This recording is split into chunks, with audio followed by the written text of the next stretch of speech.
എല്ലാവർക്കും നമസ്കാരം. ഞാൻ ശ്രീകുട്ടി അലക്സ്. ചലഞ്ചർ ആപ്പിന്റെ യൂട്യൂബ് ചാനലിലേക്ക് എല്ലാവർക്കും സ്വാഗതം.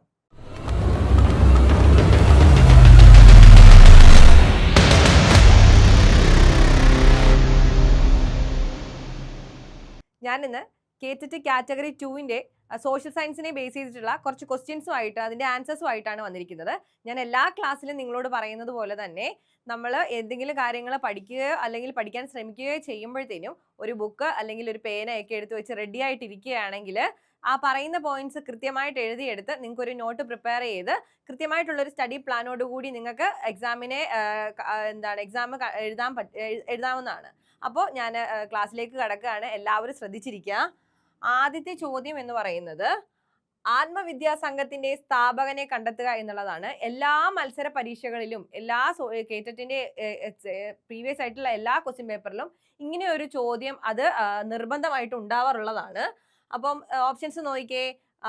ആത്മവിദ്യാ സംഘത്തിന്റെ സ്ഥാപകനെ കണ്ടെത്തുക. Options: വൈകുണ്ഠസ്വാമികള്, Vagbhatananda, Sahodaran Ayyappan, VT Bhattathiripad. അപ്പൊ ഉത്തരം ഏതാണ്? ഉത്തരം ആത്മവിദ്യാ സംഘം വാഗ്ഭടാനന്ദനാണ് കേട്ടോ. അപ്പം ആത്മവിദ്യാ സംഘത്തിന്റെ സ്ഥാപകൻ ആരാണ്? വാഗ്ഭടാനന്ദനാണ് കേട്ടോ. ഇനി മറക്കരുത്. ഇനി അടുത്ത ചോദ്യത്തിലേക്ക് കടക്കാം. ശ്രദ്ധിച്ചിരിക്കുക. കാളിദാസൻ ജീവിച്ചിരുന്നത് ആരുടെ ഭരണകാലത്താണ് എന്നുള്ളതാണ് ചോദ്യം. എന്താണ്? കാളിദാസൻ ജീവിച്ചിരുന്നത് ആരുടെ ഭരണകാലത്ത് എന്നാണ് ചോദ്യം. ആരുടെയാണ് നോക്കിയേ. ഓപ്ഷൻസ് നോക്കിയേ. അശോകൻ, കനിഷ്കൻ, ചന്ദ്രഗുപ്ത രണ്ടാമൻ, ഹർഷവർദ്ധനൻ. ആരൊക്കെയാണ്? അശോകൻ, കനിഷ്കൻ, ചന്ദ്രഗുപ്ത രണ്ടാമൻ, അതുപോലെ തന്നെ ഹർഷവർദ്ധനൻ. അപ്പൊ ശരിയായിട്ടുള്ള ഉത്തരം എന്ന് പറയുന്നത് കാളിദാസൻ ജീവിച്ചിരുന്നത് ചന്ദ്രഗുപ്ത രണ്ടാമന്റെ ഭരണകാലത്താണ് കേട്ടോ. ഇനി അത് മറക്കരുത്. കാളിദാസൻ ജീവിച്ചിരുന്നത് ചന്ദ്രഗുപ്ത രണ്ടാമന്റെ ഭരണകാലത്താണ് കേട്ടോ. ഇനി അടുത്ത ചോദ്യത്തിലേക്ക് പോകാം. ശ്രദ്ധിച്ചിരിക്കുക. ഇന്ത്യയിൽ ബ്രിട്ടീഷുകാർ റെയിൽവേ നടപ്പിലാക്കിയത് എന്നാണ് എന്നുള്ളതാണ് ചോദ്യം. ഇന്ത്യയിൽ ബ്രിട്ടീഷുകാർ റെയിൽവേ നടപ്പിലാക്കിയത് എന്നാണ് എന്നുള്ളത് ചോദ്യം.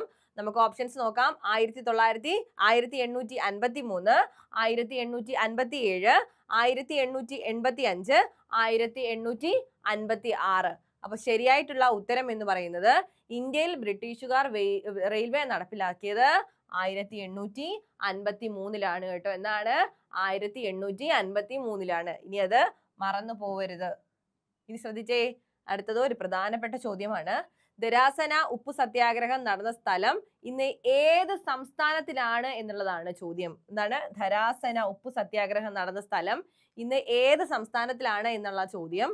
ഓപ്ഷൻസ് നോക്കിയേ. ഗുജറാത്ത്, കർണാടക, തമിഴ്നാട്, പശ്ചിമ ബംഗാൾ. അപ്പം ധരാസന ഉപ്പു സത്യാഗ്രഹം നടന്ന സ്ഥലം ഇന്ന് അറിയപ്പെടുന്നത് ഗുജറാത്ത് എന്നാണ് കേട്ടോ. എന്താണ്? ഗുജറാത്ത് എന്നാണ്. അപ്പം ഇനി അടുത്ത നോക്കാം. ശ്രദ്ധിച്ചിരിക്കുക. വേണാടുമായി ബന്ധപ്പെട്ട സ്വരൂപത്തെ കണ്ടെത്തുക. ഞാൻ നേരത്തെ പറഞ്ഞതുപോലെ തന്നെ എന്താണ് ഈ നമ്മൾ ആത്മവിദ്യാ സംഘം അല്ലെങ്കിൽ യോഗക്ഷേമ സഭ ഒക്കെ പഠിക്കുന്ന അത് ആ ഒരു എക്സാംസിന് പ്രധാനമായിട്ടും വരുന്നൊരു ചോദ്യം പോലെ തന്നെ എല്ലാ പ്രീവിയസ് ഇയറിലും ഇതുപോലെ ഒരു ചോദ്യം ഉണ്ടാവാറുണ്ട്. വേണാടുമായി ബന്ധപ്പെട്ട സ്വരൂപത്തെ കണ്ടെത്തുക. അല്ലെങ്കിൽ എന്താണ് പരിമ്പടപ്പ് സ്വരൂപം, എന്താണ് നെടിയിരിപ്പ് സ്വരൂപം, എന്താണ് തൃപ്പാപ്പൂര് സ്വരൂപം, എന്താണ് കോല സ്വരൂപം എന്നൊക്കെയുള്ള ചോദ്യങ്ങൾ കണ്ടിന്യൂസ് ആയിട്ട് വരാറുള്ളതാണ്. അപ്പം ഈ ഒരു ഭാഗം പ്രത്യേകം പഠിച്ചു വെക്കുക എന്നുള്ളത് നിർബന്ധമാണ് കേട്ടോ. അപ്പൊ നോക്കിയേ. വേണാടുമായി ബന്ധപ്പെട്ട സ്വരൂപത്തെ കണ്ടെത്തുക എന്നുള്ളതാണ് ചോദ്യം. ഓപ്ഷൻസ് നോക്കുക. പെരുമ്പടപ്പ് സ്വരൂപം, നെടിയെരുപ്പ് സ്വരൂപം, തൃപ്പാപ്പൂര് സ്വരൂപം, അതുപോലെ തന്നെ കോല സ്വരൂപം. അപ്പം വേണാടുമായി ബന്ധപ്പെട്ട സ്വരൂപം എന്ന് പറയുന്നത് തൃപ്പാപ്പൂര് സ്വരൂപമാണ്. ഇനി എന്താണ് പെരുമ്പടപ്പ് സ്വരൂപം, എന്താണ് നെടിയിരുപ്പ് സ്വരൂപം, എന്താണ് കോല സ്വരൂപം എന്നുള്ള ഒരു ക്ലാസ്സുമായിട്ട് ഞാൻ അടുത്ത ക്ലാസ്സിൽ നിങ്ങൾക്ക് ഇതിന്റെ ഒരു ബ്രീഫ് ആയിട്ടുള്ള കാര്യങ്ങൾ എക്സ്പ്ലെയിൻ ചെയ്തു തരാം. ഇനി നോക്കിയേ. അടുത്ത ചോദ്യം. ചുവടെ നൽകിയിരിക്കുന്നവയിൽ ഋഗ്വേദ കാലത്തെ ആര്യന്മാരുടെ അസംബ്ലി ഏത് എന്നുള്ളതാണ്. എന്താണ്? ചുവടെ നൽകിയിരിക്കുന്നവയിൽ ഋഗ്വേദ കാലത്തെ ആര്യന്മാരുടെ അസംബ്ലി ഏത് എന്നുള്ളതാണ് ചോദ്യം. ഓപ്ഷൻസ് ശ്രദ്ധിച്ചേ. ബാലി, ഭാഗ, സംഘം, വിധാത. ഇതാണ് ഓപ്ഷൻസ്. അപ്പൊ എന്താണ്? ഋഗ്വേദ കാലത്തെ ആര്യന്മാരുടെ അസംബ്ലി അറിയപ്പെട്ടിരുന്നത് വിധാത എന്നാണ് കേട്ടോ. എന്താണ്? വിധാത എന്നാണ്. അപ്പൊ നോക്കിയേ. കാമാഖ്യ ക്ഷേത്രം സ്ഥിതി ചെയ്യുന്നത് എവിടെയാണ് എന്നുള്ളതാണ്. എന്താണ്? കാമാഖ്യ ക്ഷേത്രം സ്ഥിതി ചെയ്യുന്നത് എവിടെയാണ്? പശ്ചിമ ബംഗാൾ, ഒറീസ, അസം, ത്രിപുര. അപ്പം കാമാഖ്യ ക്ഷേത്രം എവിടെയാണുള്ളത്? അസമിലാണ് കേട്ടോ. എവിടെയാണ്? അസമിലാണ് ഉള്ളത്. ഇനി ശ്രദ്ധിച്ചേ, അടുത്ത ചോദ്യത്തിലേക്ക് പോകാം. ക്യൂണിഫോം എന്ന പദം സൂചിപ്പിക്കുന്നത് എല്ലാവർക്കും എഴുതാൻ പറ്റുന്ന വളരെ എളുപ്പമുള്ളൊരു ഉത്തരമാണ്. ഓപ്ഷൻസ് നോക്കിയേ. വൃത്താകൃതി, വീപ്പയുടെ ആകൃതി, ആപ്പിന്റെ ആകൃതി, ഗോളാകൃതി. എല്ലാവർക്കും അറിയാവുന്ന ഒരു ഉത്തരം ആണ്. ക്യൂണിഫോം എന്താണ്? ആപ്പിന്റെ ആകൃതിയാണ് അല്ലേ? ആപ്പിന്റെ ആകൃതിയാണ്. അപ്പൊ നോക്കിയേ, അടുത്ത് നോക്കാം. ഫ്ലൈയിങ് ഷട്ടിലും കണ്ടുപിടിച്ചത് ആരാണ്? എന്താണ്? ഫ്ലൈയിങ് ഷട്ടിലും കണ്ടുപിടിച്ചത് ആരാണ്? ഓപ്ഷൻസ് നോക്കിയേ. John Kay, Richard Arkwright, Samuel Crompton, Edmund Cartwright. ആരാണ് ഫ്ലൈയിങ് ഷട്ടിലും കണ്ടുപിടിച്ചത്? ജോൺ കെ ആണ് കേട്ടോ. ആരാണ്? ജോൺ കെ ആണ്. ശ്രദ്ധിച്ചേ, അടുത്ത ചോദ്യത്തിലേക്ക് പോകാം. ഡൽഹിയിൽ നിന്നും ദൗലത്താബാദിലേക്ക് തലസ്ഥാനം മാറ്റിയ ഭരണാധികാരിയുടെ പേരെഴുതുക എന്നുള്ളതാണ്. നോക്കിയേ, ഡൽഹിയിൽ നിന്നും, ഇവിടെയാണ്, ഡൽഹിയിൽ നിന്നും ദൗലത്താബാദിലേക്ക് തലസ്ഥാനം മാറ്റിയ ഭരണാധികാരിയുടെ പേര്. ഓപ്ഷൻസ് നോക്കിയേ. മുഹമ്മദ് ബിൻ തുഗ്ലക്, ഗിയാസുദ്ദീൻ ഖൽജി, ഷാജഹാൻ, അലാവുദ്ദീൻ ഖൽജി. ഇതൊക്കെയാണ് ഓപ്ഷൻസ്. അപ്പൊ ശരിയായിട്ടുള്ള ഉത്തരം, ഡൽഹിയിൽ നിന്നും ദൗലത്താബാദിലേക്ക് തലസ്ഥാനം മാറ്റിയ ഭരണാധികാരി ആരാണ്? ഭരണാധികാരിയാണ് മുഹമ്മദ് ബിൻ തുഗ്ലക് ആണ് കേട്ടോ. ആരാണ്? മുഹമ്മദ് ബിൻ തുഗ്ലക് ആണ്. ഇനി ശ്രദ്ധിച്ചേ, അടുത്ത ചോദ്യത്തിലേക്ക് പോകാം. പാദുവ സർവകലാശാല സ്ഥിതി ചെയ്യുന്നത് എവിടെയാണ് എന്നുള്ളതാണ് ചോദ്യം. പാദുവ സർവകലാശാല എവിടെയാണ് സ്ഥിതി ചെയ്യുന്നത്?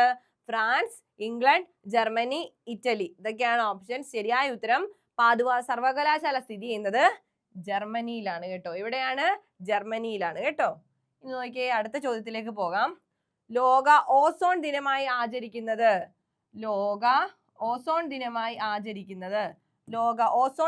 ആചരിക്കുന്നത് എന്നാണ്?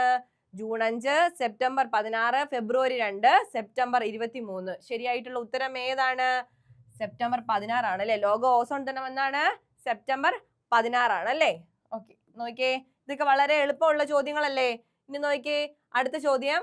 ഹൈഡ്രോമീറ്റർ ഉപയോഗിച്ച് കണക്കാക്കാൻ കഴിയുന്നത് എന്ത് എന്നുള്ളതാണ് ചോദ്യം. എന്താണ് ഹൈഡ്രോമീറ്റർ ഉപയോഗിച്ച് കണക്കാക്കാൻ കഴിയുന്നത്? ശ്രദ്ധിച്ചേ, ഓപ്ഷൻ ശ്രദ്ധിച്ചേ. അന്തരീക്ഷ മർദ്ദം, ആർദ്രത, മഴയുടെ അളവ്, മണ്ണിന്റെ pH. എന്താണ്? അന്തരീക്ഷ മർദ്ദം, ആർദ്രത, മഴയുടെ അളവ്, മണ്ണിന്റെ pH. എന്താണ് ശരിയായിട്ടുള്ള ഉത്തരം? ഹൈഡ്രോമീറ്റർ ഉപയോഗിച്ച് കണക്കാക്കാൻ കഴിയുന്നത് എന്താണ്? ആർദ്രതയാണ് കേട്ടോ. എന്താണ്? ആർദ്രതയാണ്. എന്താണ്? ആർദ്രത. ഇനി മറക്കരുത് കേട്ടോ, ശ്രദ്ധിച്ചിരിക്കുക. സൗരയൂഥത്തിലെ ഏറ്റവും തിളക്കമുള്ള ഗ്രഹം ഏത് എന്നുള്ളതാണ് ചോദ്യം. എന്താണ്? സൗരയൂഥത്തിലെ ഏറ്റവും തിളക്കമുള്ള ഗ്രഹം ഏത് എന്നുള്ളതാണ് ചോദ്യം. ഓപ്ഷൻസ് നോക്കിയേ. ബുധൻ, ശുക്രൻ, യുറാനസ്, വ്യാഴം. ഇതൊക്കെയാണ് ഓപ്ഷൻസ് വരുന്നത്. അപ്പൊ ശരിയായിട്ടുള്ള ഉത്തരം ഏതാണ്? ശുക്രനാണ് കേട്ടോ. ശുക്രൻ. സൗരയൂഥത്തിലെ ഏറ്റവും തിളക്കമുള്ള ഗ്രഹം ഏതാണ്? ശുക്രനാണ് കേട്ടോ. ഇനി ശ്രദ്ധിച്ചേ, അടുത്തിലേക്ക് പോകാം. ഏറ്റവും വലിയ ശിലാമണ്ഡല ഫലകം ഏത് എന്നുള്ളതാണ് ചോദ്യം. എന്താണ്? ഏറ്റവും വലിയ ശിലാമണ്ഡല ഫലകം ഏത് എന്നുള്ളതാണ് ചോദ്യം. ഓപ്ഷൻ ശ്രദ്ധിച്ചേ. എ ഇന്ത്യൻ ഫലകം, ബി വടക്കേ അമേരിക്കൻ ഫലകം, സി ആസ്ട്രേലിയൻ ഫലകം, അതുപോലെ തന്നെ ഡി പസഫിക് ഫലകം. അപ്പൊ ശരിയായിട്ടുള്ള ഉത്തരം ഏതാണ്? ഏറ്റവും വലിയ ശിലാമണ്ഡല ഫലകം എന്ന് പറയുന്നത് പസഫിക് ഫലകമാണ് കേട്ടോ. എന്താണ്? പസഫിക് ഫലകമാണ് കേട്ടോ. ഇനി മറക്കരുത്. ശ്രദ്ധിച്ചേ, ഇന്ത്യയിലെ ഫ്രഞ്ച് ആസ്ഥാനത്തെ കണ്ടെത്തുക എന്നുള്ളതാണ് ചോദ്യം. എന്താണ്? ഇന്ത്യയിലെ ഫ്രഞ്ച് ആസ്ഥാനത്തെ കണ്ടെത്തുക എന്നുള്ളതാണ് ചോദ്യം. ഓപ്ഷൻസ് നോക്കിയേ. ഗോവ, മദ്രാസ്, ബോംബെ, പോണ്ടിച്ചേരി. ഓപ്ഷൻസ് ഏതൊക്കെയാണ്? ഗോവ, മദ്രാസ്, ബോംബെ, പോണ്ടിച്ചേരി. ഏതാണ് ശരിയായിട്ടുള്ള ഉത്തരം? പോണ്ടിച്ചേരിയാണ് കേട്ടോ. ഇനി ശ്രദ്ധിച്ച് അടുത്ത ചോദ്യത്തിലേക്ക് പോകാം. ഹാർഡ്ലി സെൽ സ്ഥിതി ചെയ്യുന്നത് എവിടെയാണ് എന്നുള്ളതാണ് ചോദ്യം. ഹാർഡ്ലി സെൽ സ്ഥിതി ചെയ്യുന്നത്, ശ്രദ്ധിച്ചേ, ഓപ്ഷൻസ്: ശൈത്യമേഖല, മധ്യ അക്ഷാംശ മേഖല, ഉഷ്ണമേഖല, ധ്രുവമേഖല. എവിടേക്കാണ്? ശൈത്യമേഖല. ഓപ്ഷൻസ് ഏതൊക്കെയാണ്? ശൈത്യമേഖല, മധ്യ അക്ഷാംശ മേഖല, ഉഷ്ണമേഖല, ധ്രുവമേഖല. അപ്പം ശരിയായിട്ടുള്ള ഉത്തരം എന്ന് പറയുന്നത് ഹാർഡ്ലി സെൽ സ്ഥിതി ചെയ്യുന്നത് ഉഷ്ണമേഖലയിലാണ് കേട്ടോ. എവിടെയാണ്? ഉഷ്ണമേഖലയിലാണ് കേട്ടോ. ഇനി ശ്രദ്ധിച്ച് അടുത്ത ചോദ്യത്തിലേക്ക് പോകാം. ഒരേ അളവിൽ മേഘാവൃതമായ സ്ഥലങ്ങളെ തമ്മിൽ യോജിപ്പിച്ച് വരയ്ക്കുന്ന സാങ്കല്പിക രേഖ ഏത് എന്നുള്ളതാണ് ചോദ്യം. ഓപ്ഷൻസ് നോക്കിയേ. Isobar, isotherm, isoneph, isohyet. ഇതൊക്കെയാണ് ഓപ്ഷൻസ്. എന്താണ്? ഒരേ അളവിൽ മേഘാവൃതമായ സ്ഥലങ്ങളെ തമ്മിൽ യോജിച്ച് വരയ്ക്കുന്ന സാങ്കല്പിക രേഖയാണ് ഐസോനഫ്. ഓപ്ഷൻ സി ആണ് ശരിയായിട്ടുള്ള ഉത്തരം കേട്ടോ. ഐസോനഫ് ആണ് ശരിയായിട്ടുള്ള ഉത്തരം. ഇനി ശ്രദ്ധിച്ചേ, അടുത്ത ചോദ്യത്തിലേക്ക് പോകാം. ദൈനിക താപാന്തരം ഏറ്റവും കൂടുതൽ അനുഭവപ്പെടുന്നത് എവിടെയാണ് എന്നുള്ളതാണ്. ദൈനിക താപാന്തരം ഏറ്റവും കൂടുതൽ അനുഭവപ്പെടുന്നത് എവിടെയാണ് എന്നുള്ളതാണ് ചോദ്യം. ഓപ്ഷൻസ്: ഉഷ്ണ മരുഭൂമികളില്, പർവ്വത ശിഖരങ്ങളില്, തീരദേശങ്ങളില്, ഉപരിതലങ്ങളിൽ എന്നുള്ളതൊക്കെയാണ് ഓപ്ഷൻസ് ആയിട്ട് വരുന്നത്. അപ്പൊ ദൈനിക താപാന്തരം ഏറ്റവും കൂടുതൽ അനുഭവപ്പെടുന്നത് ഉഷ്ണ മരുഭൂമികളിലാണ് കേട്ടോ. എവിടെയാണ്? ഉഷ്ണ മരുഭൂമികളിലാണ് ദൈനിക താപാന്തരം കൂടുതലായിട്ടും അനുഭവപ്പെടുന്നത്. ശ്രദ്ധിച്ചിരിക്കുക. ഇന്ത്യയുടെ കിഴക്കും പടിഞ്ഞാറും അതിർത്തികൾ തമ്മിൽ ഏകദേശം 30 ഡിഗ്രി രേഖാംശ വ്യത്യാസമാണുള്ളത്. 30 ഡിഗ്രി രേഖാംശ വ്യത്യാസമാണുള്ളത് സ്ഥലങ്ങൾക്കിടയിൽ. എന്നാൽ അതുപോലെ തന്നെ ഈ സ്ഥലങ്ങൾക്കിടയിലെ പ്രാദേശിക സമയ വ്യത്യാസം എത്രയാണ് എന്നുള്ളതാണ് ചോദ്യം. ഓപ്ഷൻസ് നോക്കിയേ. ഓപ്ഷൻ എ 2 മണിക്കൂർ, ഓപ്ഷൻ ബി 1 മണിക്കൂർ, option C 30 minute, option D 4 മണിക്കൂർ. എന്താണ്? ഇന്ത്യയുടെ കിഴക്കും പടിഞ്ഞാറും അതിർത്തികൾ തമ്മിൽ ഏകദേശം 30 ഡിഗ്രി രേഖാംശം വ്യത്യാസമാണുള്ളത്. അങ്ങനെയെങ്കിൽ ആ സ്ഥലങ്ങൾക്കിടയിലെ പ്രാദേശിക സമയത്തിന്റെ വ്യത്യാസം എന്ന് പറയുന്നത് 2 മണിക്കൂറാണ് കേട്ടോ. എത്രയാണ്? 2 മണിക്കൂറാണ് കേട്ടോ. ശ്രദ്ധിച്ചേ, അടുത്ത ചോദ്യത്തിലേക്ക് നോക്കാം. ഏറ്റവും വലിയ ഉപദ്വീപീയ നദി ഏത് എന്നുള്ളതാണ് ചോദ്യം. ഏറ്റവും വലിയ ഉപദ്വീപീയ നദി. ഞാൻ ഓപ്ഷൻസ് പറയുന്നതിന് മുമ്പ് ആൻസറിനെ നിങ്ങളൊന്ന് മനസ്സിൽ ഓർപ്പിച്ച് വെക്കണം. ഓക്കെ, നോക്കിയേ, ഓപ്ഷൻസ് നോക്കിയേ. Option A Mahanadi, option B Godavari, option C Narmada, option D Kaveri. ഏറ്റവും വലിയ ഉപദ്വീപീയ നദി ഏതാണ്? ഏറ്റവും വലിയ ഉപദ്വീപീയ നദിയാണ് ഗോദാവരി കേട്ടോ. ഏതാണ്? ഗോദാവരി. ഇനി നോക്കിയേ, അടുത്ത ചോദ്യം നോക്കിയേ. താഴെ കൊടുത്തിരിക്കുന്നതിൽ ഇന്ത്യയിലെ ഭക്ഷ്യ സുരക്ഷയ്ക്ക് വേണ്ടിയുള്ള സർക്കാർ സംരംഭം അല്ലാത്തത്. അതായത് ചോദ്യം വളരെ കൃത്യമായിട്ട് നിങ്ങൾ വായിച്ച് മനസ്സിലാക്കി വെക്കണം. അത് ഇപ്പൊ കണ്ടില്ലേ, എന്താണ് അല്ലാത്തത് ഏത് എന്നുള്ളതാണ് ചോദ്യം. എന്താണ് അല്ലാത്തത് ഏത് എന്നുള്ളതാണ് ചോദ്യം. നമുക്ക് എപ്പോഴും പരീക്ഷയ്ക്ക് നമുക്ക് തെറ്റാൻ സാധ്യതയുള്ളതാണ്. നമ്മൾ ചോദ്യം കൃത്യമായിട്ട് വായിച്ചില്ലെങ്കിൽ അത് നമ്മുടെ ഉത്തരത്തെ, ചിലപ്പോൾ നമ്മുടെ റാങ്കിനെ തന്നെ ബാധിച്ചേക്കാവുന്ന ഒരു കാര്യമാണ് കേട്ടോ. താഴെ കൊടുത്തിരിക്കുന്നവയിൽ ഇന്ത്യയിലെ ഭക്ഷ്യസുരക്ഷയ്ക്ക് വേണ്ടിയുള്ള സർക്കാർ സംരംഭം അല്ലാത്തത് ഏത് എന്നുള്ളതാണ് ചോദ്യം. അവ ശ്രദ്ധിച്ചേ, ഓപ്ഷൻ ശ്രദ്ധിച്ചേ. 1 PMGKY, 2 ICDS, C PMKVY, 4 option D PDS. ഏതൊക്കെയാണ്? ഓപ്ഷൻ എ PMGKY, ICDS, അതുപോലെ തന്നെ option C PMKVY, then last option D PDS. അപ്പൊ ഏതാണ്?